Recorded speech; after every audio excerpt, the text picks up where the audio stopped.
Hello and welcome to CU150. I'm Tim Montague, your host. This is the show about technology, innovation, and entrepreneurship. Today is July 21st, and I'm joined today by Supriya Hobbs, the co-founder of a little company based here in Champaign, Urbana called Miss Possible, which is inventing dolls and related technology apps for girls to become much more used to learning about and playing with science and technology. Welcome to the show, Supriya. Thank you so much for joining us. Tell us about the importance of STEM in your life. You're an engineer by training, a chemical engineer, and how did you get interested in technology? Yeah, so I think I'm one of not that many people that's sort of been surrounded by science and technology my entire life. Both of my parents studied organic chemistry. And so I clearly remember building things with molecular modeling kits when I was little, not understanding what they were, but it was something that I became really familiar with for a long time. I got to do science-themed summer camps, and so it was never a weird thing for me to think, oh, I'm a girl, I can do science. I can pursue one of these fields. So I guess for the longest time, I wanted to be a pediatric oncologist. I've probably been saying that since I was like 7 or something, the weird little third grader talking about that. But I think I discovered engineering when I was in high school, and I had the opportunity to get some experience in university research labs and see the same problem of type 2 diabetes from the science perspective and from the engineering perspective.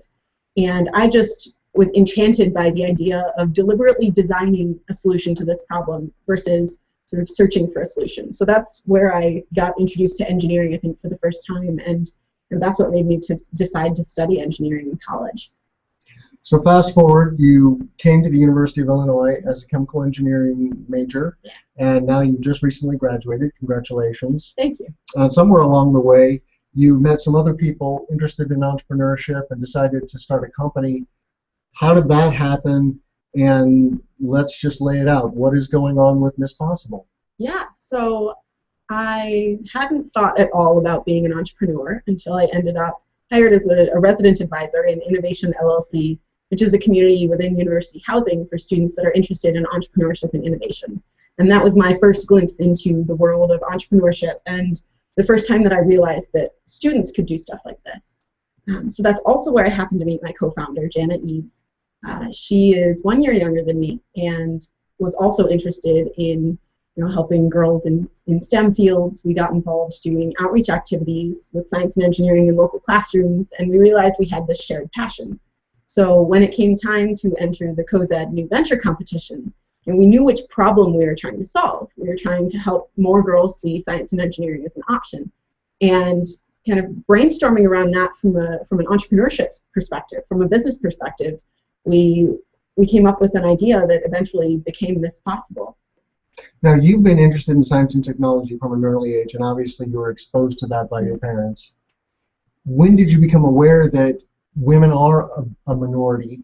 I think the statistics we were talking about was that in industry, for example, as a whole, women represent around 18% of the science and technology workforce. And those statistics are mirrored in the female population at big research universities like the University of Illinois. But when did you become aware that it was a quote-unquote problem and that you wanted to work on that problem? Yeah, I don't think I thought about it until I got to college. And then you sort of look around. I remember my physics lab class my freshman year, and I was the only girl out of the 20-some people in the room. And then that's sort of a strange position to be in. It's not something that bothers me terribly, but it's also not outside of the norm at a lot of universities and in the workforce. So I guess that's when I noticed it. That's when I noticed that it was an issue. And then I started getting involved in the Society of Women Engineers, and we have this incredibly vibrant group of intelligent women, and they work a lot on helping other women get into the field and succeed in these fields. So I think that's when that sort of came to my attention as an issue that I wanted to work on. So you are a successful graduate of an engineering program. You're starting to use those talents in an entrepreneurial venture known as Miss Possible. You can find out more about Miss Possible at themisspossible.com. You've launched a Indiegogo crowdfunding campaign. Congratulations! You've raised 25% of your goal of $75,000. So that's wonderful. And you're only a quarter of the way through your campaign, so you've got plenty of time to reach that goal. I'm confident that you will. And with everybody's help, and it really does take a large crowd. We're talking about thousands of donors that makes a campaign like this successful. Yeah. Do you have any sense of how many donors you have today? I think we're around 280. Okay. Yeah. So you will be in the thousands by the end of the campaign. Yeah, that's the goal. So what we're trying to do with this, I don't know if I explained what Miss Possible was. We are a toy company that's trying to empower girls to dream big and achieve by giving them inspiring role models in the form of dolls, and then also helping them sort of build skills in these areas and see that they can pursue these fields through an app that has educational activities on it. So the campaign is a really big make or break step for us, because in order to launch this company, we need to start manufacturing. And that's really what we're going for in terms of raising money on this Indiegogo campaign. What I thought was unusual is that it makes sense now that I think about it, but for an engineer to create a doll and not some kind of a more techie tool, but maybe that's going to be in the apps. But how did you decide to do a physical doll, a play toy? Yeah, well, one, there are a lot of building toys out there, and I think the push towards building toys that are specifically geared towards girls is wonderful. I know Goldie Blocks is out there doing great things. Ruminate is another one where you build doll houses, and I think these are great. I guess I didn't see anybody reforming the doll offerings. You know, a lot of them are still very slim and curvy and sort of these empty stories, this sort of caricature without real substance behind it. Right. So, you know, we wanted to introduce these really strong role models in a way that was familiar to girls, and we thought dolls were a great way to do that. Well, I'm sure they are. Do you have so you're in the process of developing your first doll? Yeah. And you've chosen the very famous scientist Marie Curie, yeah, who really discovered, or was one of a handful of scientists discovering radiation and this whole phenomenon that chemical elements change over time and give off these invisible subparticles, some of which are dangerous, which unfortunately she discovered firsthand. Yeah. But how did you decide on Marie Curie, she's the two-time winner of what's the award that she won? The Nobel Prize. Nobel Prize, yeah. Yes. One in chemistry, one in physics. Yeah, and right? She's still the only person to get Nobel Prizes in 2 different sciences. Wow. Yeah, male or female, which is exceptionally impressive given that time period. Yeah. Yeah, I was looking at her bio this morning, and she was a real groundbreaker in many ways. Yeah. Although she was also influenced by her parents, who were teachers. So that is duly noted. Yeah. So how did you decide on Marie, and tell us about how this plays out? Yeah, I studied chemical engineering, so some of that was because it was sort of close to my heart. But beyond that, she has a really excellent story. So she grew up in Poland, and at that time, girls weren't allowed to study. So she sort of had to sneak around to get an education, which is amusing given that a lot of us are, I have to go to class. Bemoaning the fact that you are, yes. Yeah, we're bemoaning these privileges that we have. But she worked really hard to get an education, and then ended up making it to Paris to study. And despite all of the challenges of being a woman in this field, in this time period, in these locations, she became one of the foremost chemists in the entire world. And her legacy still stands. I mean, 2 Nobel Prizes in different sciences. She discovered a couple of elements. She's just a really fascinating story, and I think that's inspiring to us and inspiring to a lot of girls. Yeah, I read that the element polonium is one of the first elements that she named, paying service to Poland, her home country. And so, yeah, can you imagine being a woman in the 1870s? She was born in 1867, and then made it to Paris when she was in her 20s or 30s. Yeah, I don't know. I think that was it. even now, that trajectory, sounds somewhat intimidating, knowing what I know about the world of science and academia. Academia is not the most female-friendly industry, for example, right? If you're going to have a family, and taking a leave of absence to raise children is a very difficult thing, given the pressures to publish and secure funding and so forth. So, is that on your mind? I mean, as a woman engineer now, you're kind of at a fork in the road, and have decided to pursue this entrepreneurial venture. Do you think about other careers, or did you know earlier on that this was what you wanted to do? I don't think I knew that this is what I wanted to do. I didn't even think about entrepreneurship as an option, let alone the thing that I wanted to do, until my sophomore year of college, so just a couple of years ago. And I've done internships, and actually I've accepted a job as an engineer in Indianapolis. I think my future lies in the business arena, whether in a large company or in a startup like this. I don't know.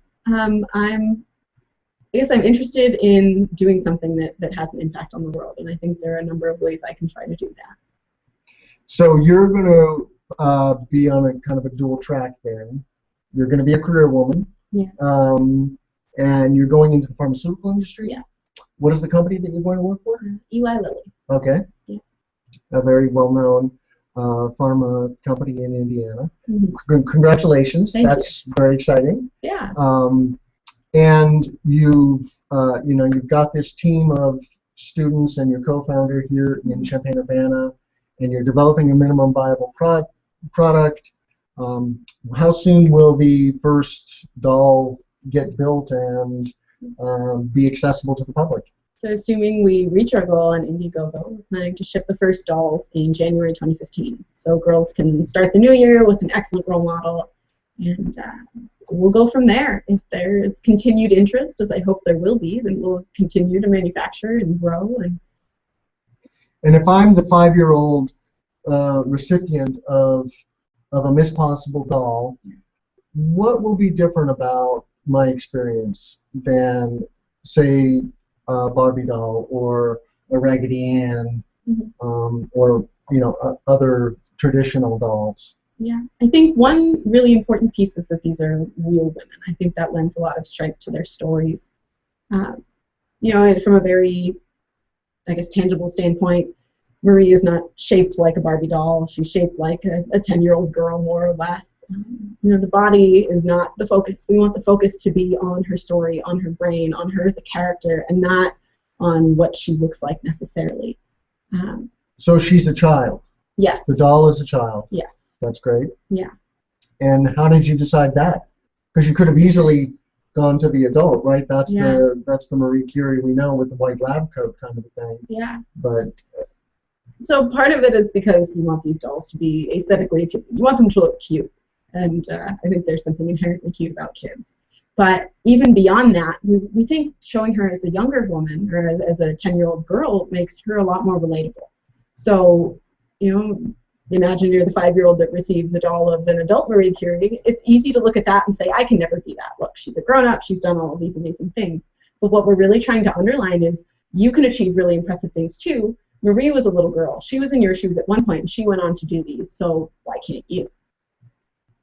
Makes sense. And so the child will have a doll, but then they will also have some invitation to an online world, or how do the two interact? So with the doll, you'll get an access code that will give you access to content on our app. And the content will include a story, sort of an interactive story of this woman's life. And then you'll also get access to these hands-on activities. So I think this is something sort of new that we're doing, that there aren't that many players in this area right now. What we're going to do is have the apps with Marie Curie on the screen, for example, walking you through activities in her field. So she did chemistry and physics, so she will teach you about magnetism and help you make a compass out of materials that are around your kitchen, or help you make slime, again, with really, really accessible materials. So we're trying to take it off of just being on the screen and bring it into real life and make it tangible and fun and really accessible to kids. That's wonderful. I'm I'm very excited to see this. And have you thought about other characters that you want to integrate? Yeah, so we've selected our first three. So first is Marie Curie. Next is Bessie Coleman, who was the first African-American female aviator. And then third is Ada Lovelace, who was the first computer programmer. And not the first female computer programmer, but the first computer programmer, period. So definitely an interesting lady. And then what we're doing for the fourth doll is something kind of fun. Anyone who backs us on Indiegogo will have an opportunity to vote. So we're making up a list of women that fit our criteria, and we're letting the community decide which one they want to see. Perfect.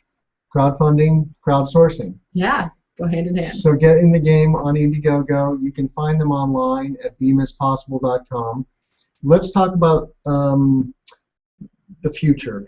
How does the future of STEM and women in technology and engineering, in a perfect world, right? Women would be they're 50% of the population approximately. Mm-hmm. They would be 50% of the science and technology fields as well. Yeah. That would mean more than a doubling of the percentage of women that are in those fields. Mm-hmm. Is that possible? That's a really good question. I think it is. I think it is possible. I mean, clearly women have the capability to achieve in these arenas.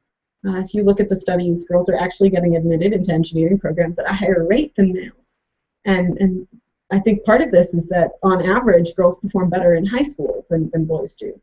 And so, the girls that are choosing engineering as a major, for example, are making a very deliberate choice. It's not just the default option when they don't know what to do. So I think if we can get more girls interested, we can reach that 50-50 mark or approach that 50-50 mark.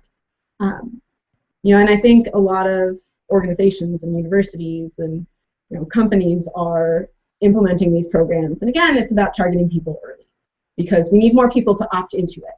I think that's the biggest issue. That's the bottleneck. Not enough women are choosing to do this. Yeah. It seems to me that early childhood exposure and education is essential. You're a great case in point, right? Yeah. Your parents, having been scientists, opened that door for you. You never thought otherwise. Yeah. It seems, right? You didn't see that limit. Right. And so, of course, it is possible. Mm-hmm. And I thank you for dreaming and taking that dream and making it a reality. What else would you like people to know about what you're up to, and how can people help Be Miss Possible or other STEM initiatives be successful? Yeah, well, I think to get girls interested in STEM, it's really important to expose them to these fields, as we were talking about. So there are a number of different toys and organizations that run events, and I know those were a lot of fun for me as a kid, and I do think they made a difference in my eventual choices. So I would definitely encourage parents to keep a lookout for those. In terms of helping us, really helping us spread the word is a big thing. It will, we want to reach as many people as possible, and not everyone's going to opt to buy our dolls. But telling people that this is an issue and that there are people that are trying to address it, I think is a really powerful thing. And then, obviously supporting us on Indiegogo helps us a lot. So we are at igg.me/at/misspossible, and that's the direct link to our campaign page. Yes, it is vital that everybody get involved. You can make a difference. That's one of the beauties of crowdfunding. Is you can support entrepreneurs like the Be Miss Possible crew, and you can shape the future of that venture as well. Not only by supporting them financially, but giving them your ideas. Are there other resources other than making a donation, for example, that people in your situation really need? Advice. We always appreciate advice from educators or parents or really anybody with experience in entrepreneurship or working with kids. We welcome advice and introductions and just feedback on what we're doing. We want to make sure we're making something that we're making it for other people. So we want to make sure it's something that they want and something that's actually going to help them. So reach out to us. Well, I'd love to have you back on the show. once you get the first dolls out there into the wild, so to speak, and start getting some feedback on how those are going, I'm confident that that's going to happen. So let's stay in touch. And again, thank you for coming on the show. Really, really appreciate it. Thank you so much for having me. This has been CU150, episode 18, with Supriya Hobbs from Miss Possible. Thanks for listening.